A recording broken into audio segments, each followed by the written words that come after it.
औज़ु बिल्लाहि मिनश्शैतानिर्रजीम बिस्मिल्लाहिर्रहमानिर्रहीम अस्सलामु अलैकुम रहमतुल्लाहि व बरकातुहू। आज तारीख़ 8 नवंबर 2016 है।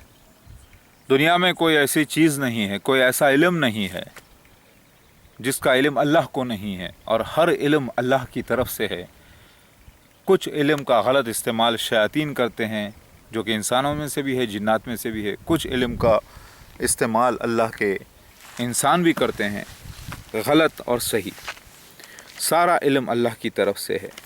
कुरान पाक और अहादीसें और बाइबल, इंजील, ओल्ड टेस्टामेंट, तौरात, इंजील, ज़बूर, सारी किताबें, यूनुस अलैहिस्सलाम की किताब, ज़करिया अलैहिस्सलाम की किताब, सारे अंबिया अलैहिस्सलाम की किताब, सारे यूनुस अलैहिस्सलाम की किताब, इब्राहीम अलैहिस्सलाम की किताब, कुछ हिस्से मौजूद हैं।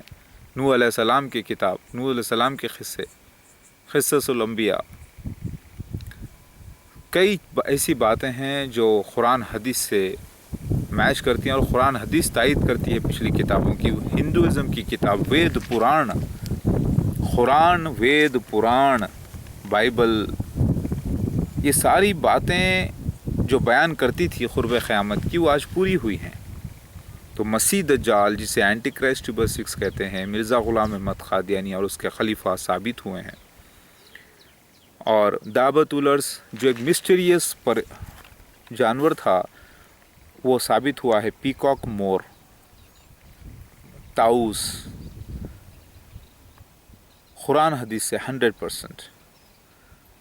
और फिर ये भी साबित हुआ है कि ईसा मसीह महदी अलैहिस्सलाम कौन है, क्या है, कहाँ है, क्या कर रहे हैं इस वक्त, ये साबित हो चुका है। उनके ऊपर के हमले साबित हो चुके हैं, उनके जो ज़िंदगी के सारे मामले साबित हो चुके हैं, वो एक होली ड्रामा है अल्लाह की तरफ से, ये भी साबित हो चुका है।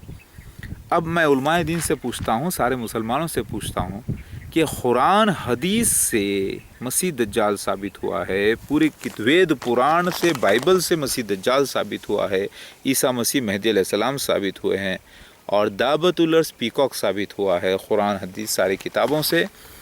यहाँ तक कि यजीदीस एक पुराने ज़माने की कौम है, मजहबी लोग हैं, बहुत पुराने, वो यजीद से नहीं हैं बल्कि बहुत पुराने, वो भी साबित करते हैं, सारी किताब से साबित होता है कि मसीह दज्जाल भी आ गया, मसीहा भी आ गया, दाबतुलर्स भी निकल गया, ब्लू स्टार का जो जिक्र है वो भी निकल गया, 4 ब्लड मून्स का जिक्र है वो निकल गए, सारे कल की अवतार के निशान हिंदुज़म से साबित हो गए, सारे प्रोफेसीज साबित हुए हैं।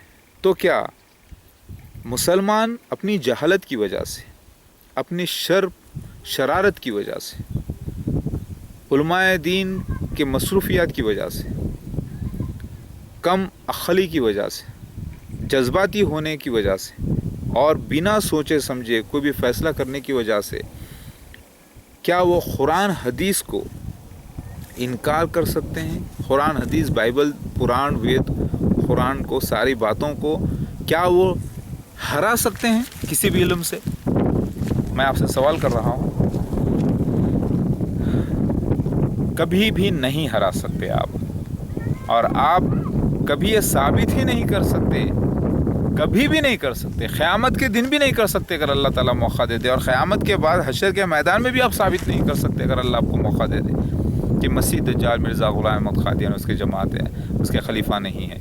कि आप ये साबित नहीं कर सकते कि दाबतुलर्स जिसका वादा कुरान हदीस में किया गया था वो पीकॉक की शक्ल में ज़ाहिर हुआ है। या आप साबित ही नहीं कर सकते कि ईसा मसीह महदी अलैहिस्सलाम नहीं आया और दुनिया में नहीं है इस वक्त, बल्कि ईसा मसीह का दोबारा जन्म महदी अलैहिस्सलाम के रूप में मौजूद है, लिखा हुआ है, जो साबित हुआ है। तो क्या उलमाए दीन और मुसलमान अपनी जहालत की वजह से, कम इल्मी की वजह से, कम अक्ली की वजह से, कम हिकमत की वजह से, क्या कुरान हदीस के सच्चे साबित होने को, अल्लाह के मिशन को हरा सकते हैं, इनकार कर सकते हैं क्या?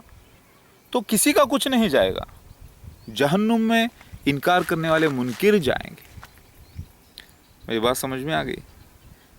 कोई दुनिया में ऐसी चीज़ नहीं जो कुरान हदीस, वेद पुराण को, बाइबल को इनकार कर सके। उसके वादे, क्योंकि वादे किसी और के नहीं, वो अल्लाह के वादे हैं, अंबिया अलैहिस्सलाम के ज़रिए, कुछ डायरेक्ट, कुछ फरिश्तों के ज़रिए, लेकिन इंसान के पास वो मौजूद है, पूरे हुए हैं, अल्हम्दुलिल्लाह।